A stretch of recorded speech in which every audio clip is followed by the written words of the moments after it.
ચલો મિત્રો આગળના ઉદાહરણમાં જઈએ તો આગળનું ઉદાહરણ છે ઉદાહરણ 11. 11મું ઉદાહરણ એક્ઝામ માટે ડબલ આઈએમપી છે, પરીક્ષા માટે ધ્યાનમાં રાખવાનું. બરાબર છે? શું કીધું જો એબીસી ત્રણ ગણ છે. એ બિલોંગ્સ ટુ બી, ગણ એ પૂરેપૂરો ગણ બી નો સભ્ય છે. બી સબસેટ સી, ગણ બી એ સી નો ઉપગણ છે. તો એ ઉપગણ સી, તો એ સી નો ઉપગણ છે. સાચું છે? જો તમારો ઉત્તર ના હોય, જો તમે એમ કહેશો સાચું નથી, તો ઉદાહરણ આપો. તો આનું ઉદાહરણ બી આપવાનું છે. તો આ સાચું નથી, કેમ તેનું ઉદાહરણ આપણે આપીશું. સાચું છે તો પહેલા લખવાનું ના. બરાબર? ચાલો એનું ઉદાહરણ આપણે આવું લઈએ છીએ, ધ્યાન આપજો કે ગણ એમાં હું એક સભ્ય લઈશ, ગણ એ એક. હવે તમારે આનું પાલન કરવાનું, આ બેનું પાલન કરવાનું, તો આ થાય છે કે નહીં ચેક કરવાનું છે. તો ગણ એ બી નો સભ્ય છે, એટલે ગણ એ પૂરેપૂરો બી નો સભ્ય છે, એનો મતલબ પૂરેપૂરો અંદર આવવું જોઈએ. તો ગણ બી આપણે આવો બનાવવું પડે, ગણ બી બરાબર. ચાલો ગણ એ પૂરેપૂરો અંદર અને એક વધારાનો સભ્ય બે લઈશું લેતા. બરાબર છે? કઈ શરતનું પાલન થાય? તો આનું પાલન થઈ ગયું. લેતા ઇઝ બિલોંગ્સ ટુ બી છે. ચાલો આ પહેલી શરતનું પાલન કરાય. હવે બીજી શરત જુઓ. આ બે શરતનું પાલન કરવાનું, પછી ખાલી એટલું જ જોવાનું કે ત્રીજીનું પાલન થાય છે કે નહીં એ ચેક કરવાનું. તો બીજી શરત, બી ઉપગણ સી, બી એ સી નો ઉપગણ હોય, જેનો મતલબ બી ના બધા જ સભ્ય સી ની અંદર આવવા જોઈએ. તો ગણ બી માં બે સભ્ય છે, કયા? તો છગડીયા કૌંસમાં એક અને બે. છગડીયા કૌંસમાં એક એ સભ્ય થઈ ગયો, અને આ બે સભ્ય છે ગણ સી ની અંદર આવી જવા જોઈએ. તો ધ્યાન આપજો. તથા હવે હું ગણ સી આવો લઈશ કે ગણ બી ના બધા જ સભ્ય પહેલા અંદર લખી દેવાના, એક બે અને વધારાનો સભ્ય ત્રણ લીધો. ચાલો લેતા, ચાલો બી સબસેટ ઓફ, ધ્યાન આપજો, બી સબસેટ ઓફ સી છે. ચાલો આનું બી પાલન થઈ ગયું.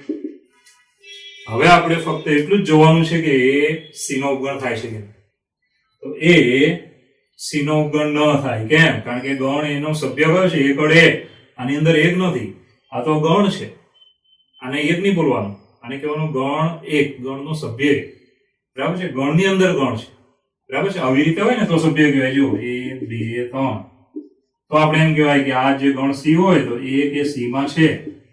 પરંતુ આને એમ નહીં કહેવાનું કે આ એક સી માં છે. આને તો આપણે ગણ છે ને એ બીજા ગણ છે એની અંદર આવે છે, પૂરેપૂરો સભ્ય તરીકે આવે છે.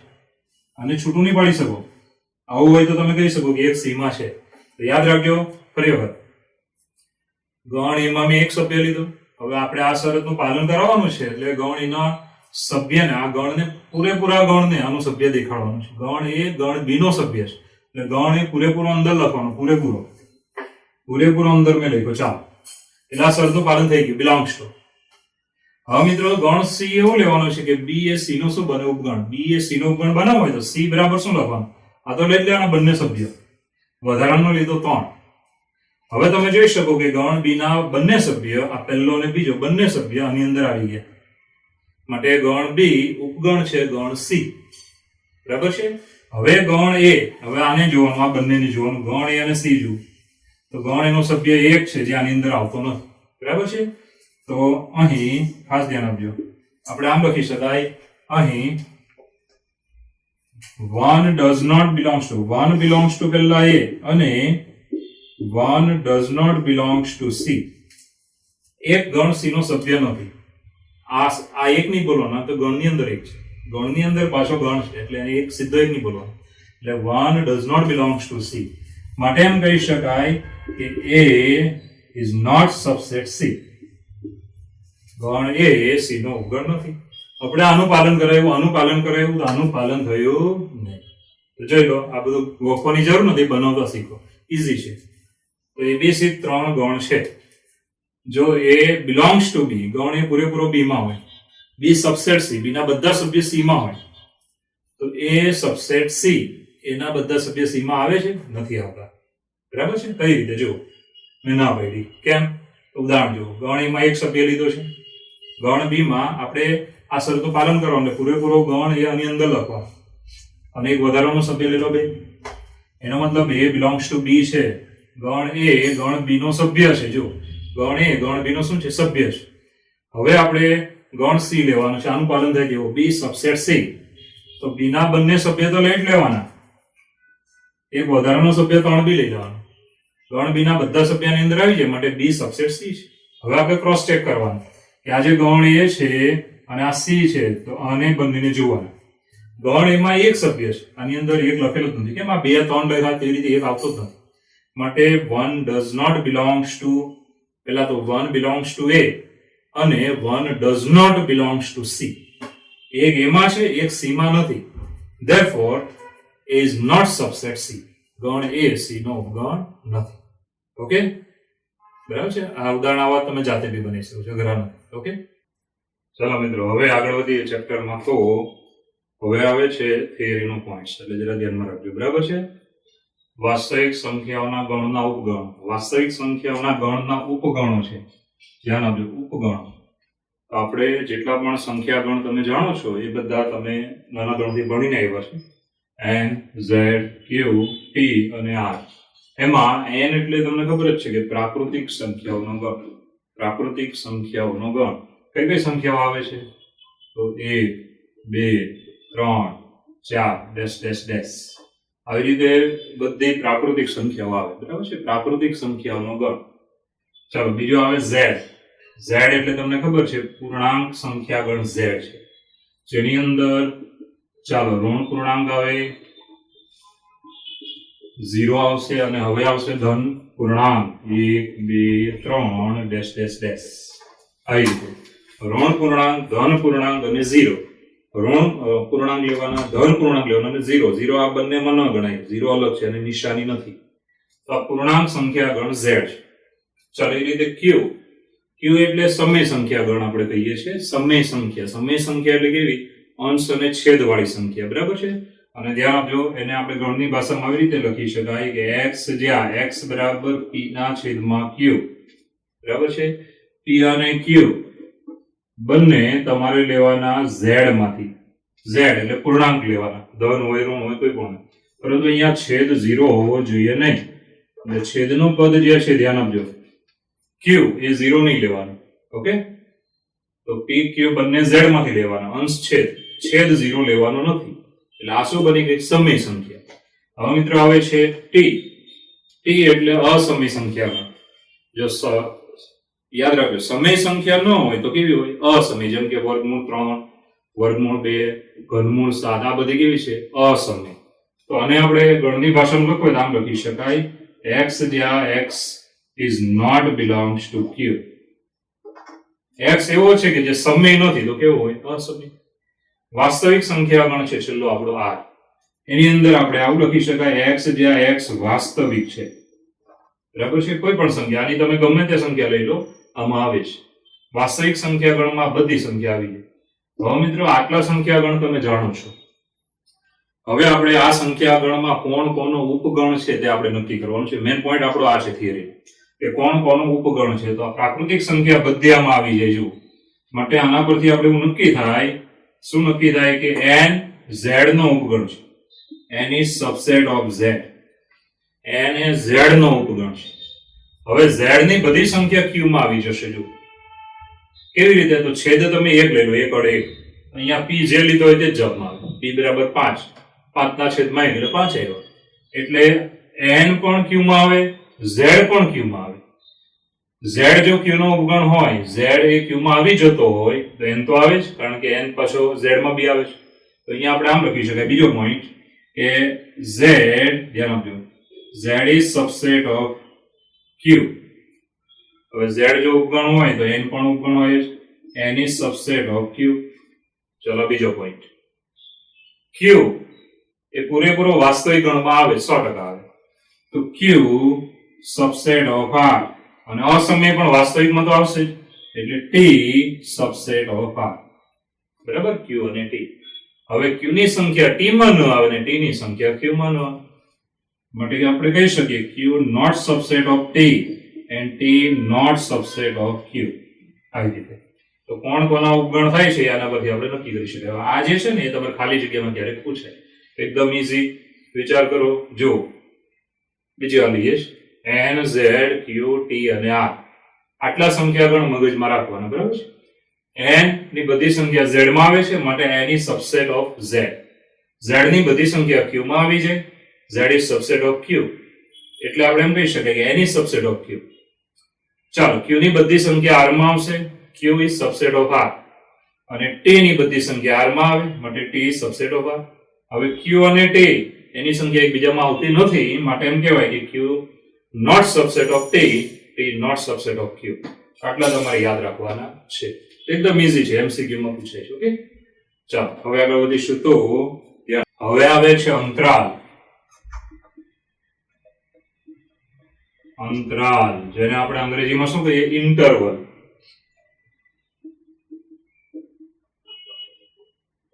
ઇન્ટરવલ. ઓકે, હવે મિત્રો બહુ ચોખ્ખું છે. અંતરાલના પ્રકાર કેટલા છે? તો અંતરાલના 4 પ્રકાર છે.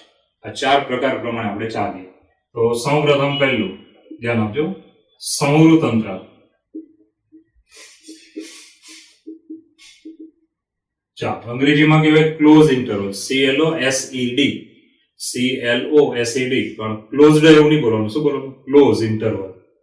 ઓકે, સંવૃત અંતરાલ કોને કહેવાય? તો તમારે આવું વિચારવાનું છે. ધ્યાન આપજો કે આપણી પાસે ધારો કે આ સંખ્યા રેખા છે, બરાબર છે, એમાં અહીંયા a છે, આ બાજુ b છે. હવે આપણે આની અંદર a ડાર્ક કરીશું. ડાર્ક કરીશું મતલબ એને ગણતરીમાં લેવાનું, b ને પણ ડાર્ક કરીશું, અને વચ્ચેની સંખ્યા છે તે બધી જ ગણતરીમાં લેવાની. એટલે વચ્ચેનો ભાગ આપણે ડાર્ક કરીને આગળ વધીએ. તો ચોખ્ખી વાત છે કે x આમાં ગમે ત્યાં આવે, x, બરાબર છે. એટલે આને કેવી રીતે લખી શકાય? તો આવી રીતે લખી શકાય કે સંવૃત અંતરાલને ગણની ભાષામાં લખવું હોય તો મારે આવી રીતે લખી શકું. x જે x કેવો છે? તો a less than or equal x less than or equal b. x બરાબર a લઈ શકો, વચ્ચેની સંખ્યા કોઈ પણ લઈ શકો, અને x બરાબર b લઈ શકો. તો યાદ રાખજો, a થી b એ પણ ગણતરીમાં લેવાનું, b પણ ગણતરીમાં લેવાનું, બંને છેડા ગણતરીમાં લેવાનું, અને વચ્ચેની કોઈ પણ સંખ્યા પણ ગણતરીમાં લેવાની. એટલે આને કહેવાય સંવૃત અંતરાલ. આનો સંકેત કેવો બને છે? આનો સંકેત બને છે આવી રીતે. ધ્યાન આપજો, સંવૃત અંતરાલ a થી b, અને આ અંતરાલની ભાષામાં સંવૃત અંતરાલ બોલવાનું, ચોરસ કૌંસ એવું હમણાં નહીં બોલવાનું. આ ચેપ્ટરમાં આ પોઈન્ટ આવે ત્યારે શું બોલવાનું? સંવૃત અંતરાલ, બરાબર છે. ચોરસ કૌંસ એવું નહીં બોલવાનું. ઓકે, ચાલો હવે આગળ વધીએ. તો બીજો પોઈન્ટ છે આપણો વિવૃત અંતરાલ. ધ્યાન આપજો, વિવૃત. સેકન્ડ ટોપિક, વિવૃત અંતરાલ. ચાલો, વિવૃત અંતરાલ અંગ્રેજીમાં શું કહેવાય? તો open interval, OPEN, open interval. Okay, હવે એમાં કેવી આકૃતિ બનશે? જો કે આપણી પાસે એક સંખ્યા રેખા હોય. ચાલો, અહીંયા a છે, b છે. ઓકે, હવે આમાં ફક્ત તમારે ધ્યાન એટલું રાખવાનું છે કે a અને b ને ગણતરીમાં લેવાના નથી. એટલે આ પોઈન્ટને ડાર્ક નહીં કરવાનો, આ પોઈન્ટને ડાર્ક નહીં કરવાનો, ખાલી વચ્ચેનો ભાગ ડાર્ક કરવાનો. એનો મતલબ વચ્ચેના ભાગમાં ગમે ત્યાં x આવે તે આપણે ગણતરીમાં લઈ શકાય. વચ્ચેના ભાગમાં ગમે ત્યાં x આવે. આનો સંકેત કેવો બને છે? તો વિવૃત અંતરાલ a થી b. અને સાદો કૌંસ એવું બોલવાનું. શું બોલવાનું? વિવૃત અંતરાલ a થી b. હવે મિત્રો ગણની ભાષામાં જો લખવું હોય તો આને આમ લખવાનું, x જ્યાં x કેવો છે? તો a કરતા મોટો અને b કરતા નાનો. આમાં a અને b ગણતરીમાં લેવાના હતા, આમાં a અને b ગણતરીમાં લેવાના નથી. એટલે બંને છેડા ગણતરીમાં નહીં લેવાના. તો a કરતા x મોટો અને b કરતા કેવો છે? નાનો. આ યાદ રાખજો, વિવૃત અંતરાલ. શું બોલવાનું? વિવૃત. ઓકે, ચાલો ત્રીજા પોઈન્ટમાં જઈએ. અંતરાલનો ત્રીજો પ્રકાર તો એ છે સંવૃત વિવૃત અંતરાલ. ચાલો, સંવૃત વિવૃત અંતરાલ. હવે મિત્રો બહુ ચોખ્ખી વાત છે, અંગ્રેજીમાં close open interval, close open, અથવા સેમી ક્લોઝ બોલો તો બી ચાલે, સેમી ઓપન બોલો તો બી ચાલશે. ચાલો, એની આકૃતિ તમે વિચારી શકશો કેવી આવે તે. બહુ ઈઝી છે. ચાલો, અહીંયા છે a અને આ b, બરાબર છે. હવે જો સંવૃત શબ્દ આવ્યો એટલે એ પોઈન્ટ ગણતરીમાં લેવાનો, વિવૃત શબ્દ આવે તે પોઈન્ટ ગણતરીમાં નહીં લેવાનો. તો સંવૃત પહેલો આવ્યો છે એટલે પહેલો પોઈન્ટ ગણતરીમાં લેવાનો. આ પોઈન્ટને હું ડાર્ક કરીશ. ચાલો, આ પોઈન્ટને આપણે ડાર્ક કરીએ છીએ. હવે વિવૃત b એટલે b ગણતરીમાં લેવાનું નથી, વચ્ચેની સંખ્યા બધી ગણતરીમાં લેવાની, બરાબર છે. આની અંદર ગમે ત્યાં x હોઈ શકે. ચાલો, સંવૃત એટલે ગણતરીમાં લેવાનું, વિવૃત એટલે પોઈન્ટ ગણતરીમાં નહીં લેવાનું. તો આનો સંકેત કેવો બને? તો આનો સંકેત બને સંવૃત a થી b વિવૃત. ચાલો, સંવૃત a થી b વિવૃત. ઓકે, ચાલો, અને ગણની ભાષામાં લખવું હોય તો કેવી રીતે લખી શકું? તો બહુ ઈઝી છે. જુઓ, x જ્યાં a less than or equal x less than b, x જ્યાં x કેવો છે a અને a થી મોટો b થી નાનો, a અને a થી મોટો b થી નાનો. એકદમ ઈઝી થઈ ગયું. ચાલો હવે છેલ્લો અંતરાલ આપણો આવે છે, ધ્યાન આપજો, જે છે તમે સમજી ગયા છો વિવૃત સવૃત. ચોથો પોઈન્ટ, વિવૃત સંવૃત અંતરાલ. અંગ્રેજીમાં શું કહેવાય? Open close interval, open close. હવે મિત્રો એની આકૃતિ કંઈક આવી બનશે. ચાલો a b, હવે તમે નામ પ્રમાણે જ મગજમાં રાખજો. વિવૃત સવૃત, વિવૃત એટલે આ પોઈન્ટ ગણતરીમાં નહીં લેવાનો, સવૃત એટલે આ પોઈન્ટ ગણતરીમાં લેવાનો. ધ્યાન આપજો, આ પોઈન્ટ ગણતરીમાં લેવાનો એટલે ડાર્ક કરી દેવાનો, વચ્ચેનો ભાગ તો ડાર્ક જ આવશે. ચલો આમાં ગમે ત્યાં x આવે. હવે આને સંકેતમાં કેવી રીતે લખવાનું? તો વિવૃત a થી b સવૃત, વિવૃત a થી b કેવું? સવૃત. તો મિત્રો અહીંયા આવશે x, જ્યાં x કેવો છે તો a કરતા મોટો અને b અને b થી નાનો. a લેવાનું નથી, a કરતા મોટો, b અને b થી નાનો, b લઈ શકો છો. આને કહેવાય વિવૃત સવૃત અંતરાલ. તો તમે જો તમે કેટલા અંતરાલ જોયા? તો ચોખ્ખી વાત છે 4 અંતરાલ જોયા. કયા કયા?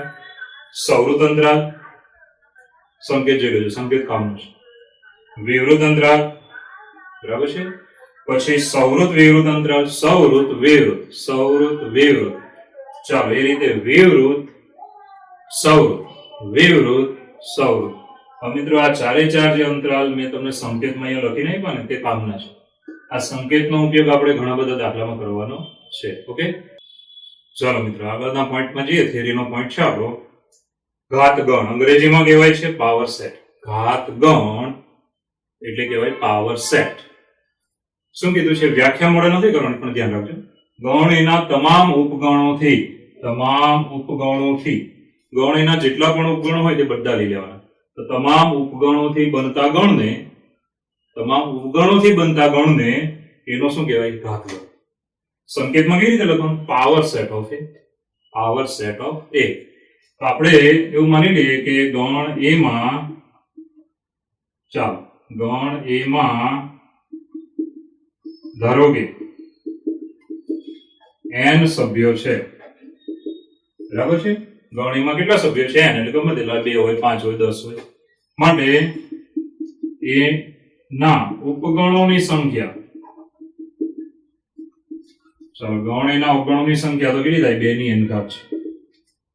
જેટલા ઉપગણ મળે એ બધાને એક ગણમાં મૂકી દેવાના, એટલે તમને કયો ગણ મળી જાય? ઘાત ગણ. ઓકે, એકદમ ઈઝી છે. જો ફરી વાર જુઓ, ઘાત ગણ એટલે પાવર સેટ. ગણ એના તમામ ઉપગણો, બધા જ ઉપગણ લઈ લેવાના, તમામ ઉપગણો થી બનતા ગણને, તમામ ઉપગણો લેવાના, એનો ગણ બની નાખવાનો, એક ગણમાં બધા ઉપગણ મૂકી દેવાના. તો એને કહેવાય છે ગણ. એનું શું કહેવાય? ઘાત ગણ. અંગ્રેજીમાં power set of A, power set of A. ગણ એમાં ધારો કે n સભ્યો હોય, તેના ઉપગણોની સંખ્યા નાના ધોરણમાં, આઠમા ધોરણમાં ભણીને એવા 2 ની n ઘાત. આવડી જાય ને? એકદમ ઈઝી છે. જો તો બહુ ચોખ્ખી વાત છે. આનું એક ઉદાહરણ હું તમને આપું તો ધારો કે આપણી પાસે ગણ એ છે, એમાં સભ્યો છે 1 અને 2. માટે પાવર સેટ ઓફ એ મારે બનાવવું હોય તો પહેલા તો તમારે યાદ રાખવાનું, આના ઉપગણો લખવાના બધા જ અંદર. તો ખાલી ગણ, બધા ગણનો ઉપગણ હોય જ પહેલા મૂકી દેવાનો ખાલી ગણ. પછી એક સભ્ય લેવાનો 1, ચાલો પછી બીજો સભ્ય લેવાનો 2. હવે બંને સભ્ય લઈ લેવાના 1 અને 2. તો આ રીતે તમે જોઈ શકો છો ઘાત ગણ મળ્યો. કોનો? એનો. ગણમાં કેટલા સભ્યો હતા? 2. તેના ઉપગણો કેટલા થાય? તો 2 ની 2 ઘાત, 2 ની 2 ઘાત એટલે કેટલા થયા? 4.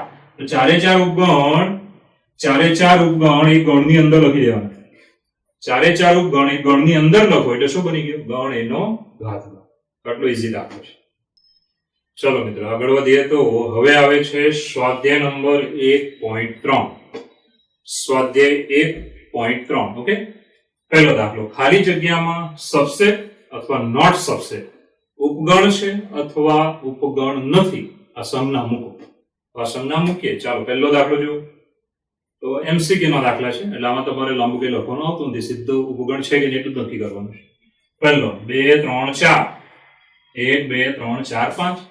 જો આ ગણના બધા સભ્યો આમાં આવી જતા હોય તો ઉપગણ છે, તો 2 છે જ, 3 AB છે, 4 AB છે, માટે આના બધા સભ્ય બીજા ગણમાં આવી જાય છે, માટે સંજ્ઞા શું મૂકવાની? સબસેટ, ઉપગણ છે. ઓકે, એકદમ સહેલામાં સહેલું. બીજો જુઓ, એ આમાં નથી એટલે સીધું જ ઉપગણ નથી, બીજું કઈ ચેક કરવાની જરૂર નથી. એ પહેલો જ આમાં નથી માટે ઉપગણ નથી, નોટ સબસેટ. ચાલો ત્રીજો જુઓ, x જ્યાં x છે તમારી શાળાનો ધોરણ 11 નો વિદ્યાર્થી છે. ધોરણ 11 નો વિદ્યાર્થી એમાં છોકરો હોય છોકરી હોય બેમાંથી ગમે તે હોય. પછી આગળ કીધું x જ્યાં x છે તમારી શાળાનો વિદ્યાર્થી છે, બરાબર છે. હવે તમારે શું કરવાનું? અહીંયા ધોરણ 11 છે, તમારી શાળામાં ધોરણ 1 થી 12 હોય, તેમાં ધોરણ 11 અંદર આવી જાય. 1 થી 12 હોય તો એની અંદર 11મું આવી જાય. માટે શું? ધોરણ 11 નો વિદ્યાર્થી છે, કોઈ પણ હોય, છોકરો છોકરી, એ તમારી શાળાનો વિદ્યાર્થી તો હોય જ, કારણ કે શાળામાં ધોરણ 11 છે. માટે આ પહેલા ગણના જે ધોરણ 11 ના વિદ્યાર્થીઓ છે એ શાળાના વિદ્યાર્થીમાં 100% આવે છે, માટે સબસેટ છે, એ સબસેટ. ઓકે, આ પહેલાનો ઉપગણ છે. ચાલો નેક્સ્ટ જો, x જ્યાં x એ સમતલમાં વર્તુળ છે. હવે સમતલમાં ગમે તે વર્તુળ હોય, નાનું હોય મોટું હોય, ગમે તેટલી ત્રિજ્યાવાળું વર્તુળ સમતલમાં છે. ઓકે, ખાલી જગ્યા. આગળ વધીએ. x જ્યાં x છે આ જ સમતલનું એક ત્રિજ્યાવાળું વર્તુળ.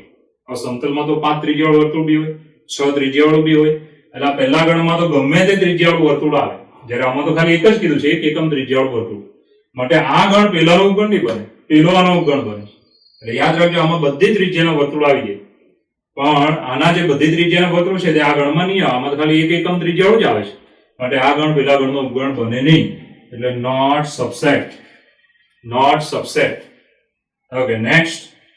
x જ્યાં x છે સમતલમાં ત્રિકોણ છે. સમતલમાં શું છે ભાઈ? ત્રિકોણ. ધ્યાન આપજો, સમતલમાં ત્રિકોણ છે. સમતલમાં ત્રિકોણ હોય તે ગમે તે હોય, સમબાજુ હોય, કાટકોણ હોય, સમદ્વિ બાજુ હોય, ગમે તે ત્રિકોણ હોય, બરાબર છે. વિષમ બાજુ હોય, ગમે તે. ચાલો પછી શું કીધું? x જ્યાં x છે સમતલમાં લંબચોરસ છે. હવે લંબચોરસ સમતલમાં હોય અને આ ત્રિકોણ છે તો આ ત્રિકોણ લંબચોરસને કઈ લેવા દેવા જ નહીં, બરાબર છે. લંબચોરસમાં તમારે ત્રિકોણ આવે જ નહીં, લંબચોરસ અલગ આકૃતિ છે, માટે આ પેલાનો ઉપગણ બને જ નહીં, નોટ સબસેટ. ચાલો નેક્સ્ટ જો, x જ્યાં x છે સમતલમાં સમબાજુ ત્રિકોણ છે. ફિક્સ આપ્યું, સમબાજુ, ત્રણે બાજુની લંબાઈ સરખી. x જ્યાં x છે આ જ સમતલનો ત્રિકોણ છે. આ જ સમતલનો ત્રિકોણ એટલે સમતલમાં ગમે તે ત્રિકોણ આવે, સમબાજુ, કાટકોણ ત્રિકોણ, સમદ્વિ બાજુ, ગમે તે, એની અંદર સમબાજુ 100% આવી જાય, માટે ઉપગણ છે, બરાબર છે. ચાલો નેક્સ્ટ. x જ્યાં x છે યુગ્મ પ્રાકૃતિક સંખ્યા છે. યુગ્મ એટલે બેકી સંખ્યા, 2 4 6 8 10 12 14 વગેરે.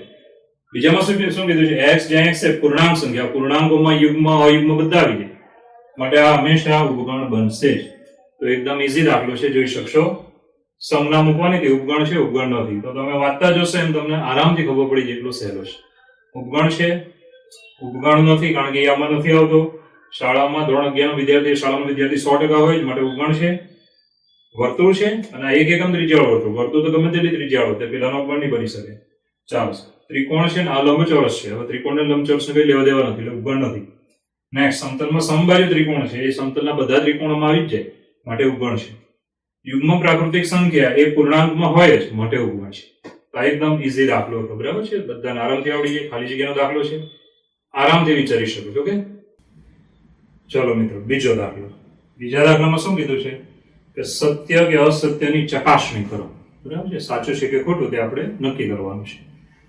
પહેલો, ગણ જેના સભ્ય છે AB is not subset of ગણ જેના સભ્ય છે BCA. હવે તમારે ખાલી એટલું જોવાનું કે પહેલા ગણના સભ્ય બીજા ગણમાં આવે છે કે નહીં. જો નહીં આવતા હોય તો સબસેટ નથી, આવતા હોય તો સબસેટ છે.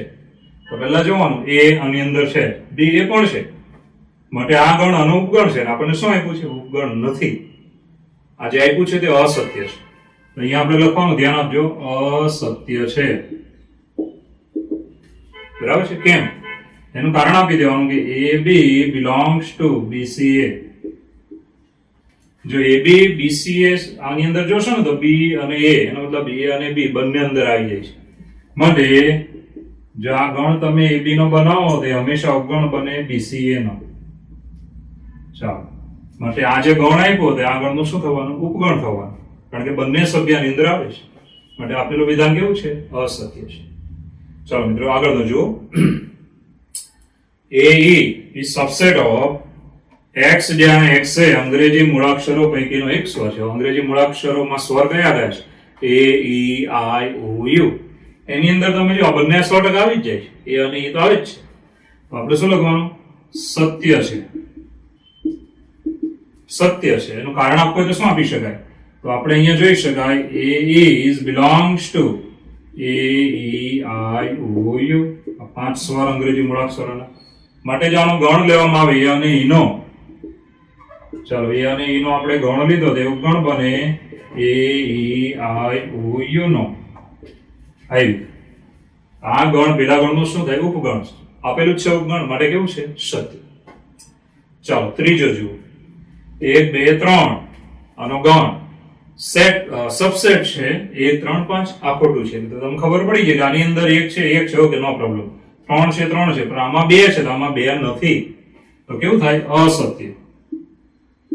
ચાલો અસત્ય છે. ઓકે, કારણ આપો તો શું આપી શકો? 2 does not belongs to 1, 3, 5. બસ, વધારે કઈ લખવાની જરૂર નથી. 2 આ ગણમાં છે ને તે આ બીજા ગણમાં છે નહીં માટે ઉપગણ બને નહીં. ચાલો નેક્સ્ટ જુઓ. એ સભ્ય જુઓ. આની અંદર બી એ છે માટે ઉપગણ છે. સાચી વાત છે. અહીંયા લખવાનું સત્ય છે. સત્ય છે એનું કારણ શું આપી શકો? કે a is belongs to a, b, C.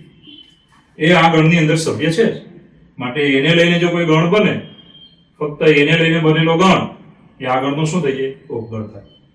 ચાલો નેક્સ્ટ જુઓ. 5મો. તો તમે જોઈ શકો છો આ બિલોંગ્સ ટુ આપ્યું છે. બિલોંગ્સ ટુ એટલે સભ્ય કહેવાય. તો અહીંયા તમે આ ગણ છે ને, ગણ એ બીજા ગણનો અહીંયા ઉપગણ બને કારણ કે અંદર એ જ આપેલો છે. આનો સભ્ય એ છે જે આની અંદર આવે છે માટે આનો ઉપગણ બને. આ બિલોંગ્સ ટુ નહીં આવે માટે શું કહેવાનું? અસત્ય છે. અસત્ય છે. એનું કારણ આપવું તો કેવું આપવાનું? કે a is belongs to a, b, c. જો એ આનો સભ્ય આની અંદર આવી જતો હોય, આ એ સભ્ય પેલા ગણમાં આવી જતો હોય તો એને જો ગણમાં લેવામાં આવે તો એ પેલા ગણનું શું બની જાય? ઉપગણ. શું બની જાય? ઉપગણ. એ આનો સભ્ય છે માટે એને ગણ તરીકે લેશો. એમાં એ સભ્યને સોરી ગણમાં એ સભ્યને મૂકી દેશો તો આ જે ગણ બન્યો તે પેલા ગણનું શું થઈ જાય? ઉપગણ થઈ જાય. અહીંયા શું આપ્યું છે? બિલોંગ્સ ટુ માટે અસત્ય છે. તો પહેલા આટલા લઈ લઈએ 4, 5 સુધી, પછી છઠ્ઠો આપણે ઉપર લઈશું. 4 ખોટું છે. કેમ ખોટું છે? કારણ કે એ આની અંદર આવી જાય, બી પણ અંદર આવી જાય છે માટે શું કહેવાય? ઉપગણ કહેવાય. બરાબર છે? તમને ઉપગણ નથી એવું આપ્યું છે માટે શું થઈ ગયું? અસત્ય. નેક્સ્ટ. એ, ઈ એ 5 સ્વરમાં 100% આવે જ છે. જો એ પણ આવે છે અને ઈ પણ આવે જ છે માટે શું આવે? ઉપગણ છે માટે આપેલું વિધાન કેવું થયું? સત્ય. ચાલો 1, 2, 3 એમાં 2 જે છે એ આની અંદર આવતા નથી માટે આ ગણ પેલા ગણનો ઉપગણ નથી માટે વિધાન કેવું થયું? અસત્ય. નેક્સ્ટ. એ જે છે તે આ ગણની અંદર 100% આવે છે માટે આ જે ગણ છે એ ગણને આપણે શું કહેવાય? આ ગણનો ઉપગણ કહેવાય એટલે સત્ય છે. ચલો આ જેવું તો બિલોંગ્સ ટાઈપ. ફક્ત એ આ ગણની અંદર આવે છે માટે એને લઈને ગણ બનાવો તો ઉપગણ બને. અહીંયા તમને શું આપ્યું છે? બિલોંગ્સ ટુ માટે વિધાન કેવું થયું? અસત્ય. તો મિત્રો છેલ્લું આપણે લઈએ છીએ, ધ્યાન આપજો. છેલ્લો પોઈન્ટ જે આપેલો છે, ચલો છેલ્લો પોઈન્ટ શું આપ્યો છે? જો છઠ્ઠો પોઈન્ટ. x જ્યાં x છે 6 કરતા નાની યુગ્મ પ્રાકૃતિક સંખ્યા છે. 6 કરતા નાની યુગ્મ પ્રાકૃતિક કઈ કઈ આવશે? તો 2 આવે, 4 આવે. 6 કરતા નાની અને યુગ્મ પ્રાકૃતિક એટલે 2, 4 આ બે જ આવશે. તો અહીંયા આપણે આને જરા યાદીની રીતે ફેરવી કાઢીએ છીએ. આપેલું વિધાન કંઈક આ પ્રમાણે છે. ચાલો તો કઈ કઈ આવશે? 2, 4 સબસેટ ઓફ ઉપગણ છે. ઓકે, x જ્યાં x છે 36 નો અવયવ હોય તેવી પ્રાકૃતિક સંખ્યા છે. 36 નો અવયવ કોણ કોણ આવશે? તો 1, 2, 3, 4, 6, 9 અને 36. બરાબર છે? એમાં શું કીધું છે? બસ બીજું કઈ કીધું નથી. 36 નો અવયવ પ્રાકૃતિક લેવાનો. તો 36 ના અવયવ હું લખી નાખીશ 1, 2, 3, 4, 6, 9, 18, 36. સોરી 9, 12, 3, 36, 12. ચાલો 18, 2, 36 અને 36, 1, 36. જોઈ લો 1 2 3 4 6 બરાબર છે 9 4 36 12 3 36 18 2 36 ને 36 એકા 36 ઓકે હવે તમારે જોવાનું છે કે આ વિધાન કેવું છે સત્ય છે કે અસત્ય તો 2 આની અંદર આવી જશે 4 એ બે આવી જશે માટે આના પરથી નક્કી થઈ ગયું સત્ય છે કેમ સત્ય છે તો ચોખ્ખી વાત છે કે 2 અને 4 છે એ આ ગણમાં આવી જાય છે 1 2 3 4 6 9 12 18 36 ચાલો આ ગણમાં સભ્ય તરીકે આવી જાય છે બરાબર છે સભ્ય તરીકે આવી જાય તો આને લઈને જો ગણ બનાવવામાં આવે તો એ ગણ આ ગણમાં શું કહેવાનું ઉપગણ માટે આપેલું વિધાન કેવું થાય સત્ય એકદમ ઈઝી દાખલા હતા તમે જોઈ શકો છો બરાબર છે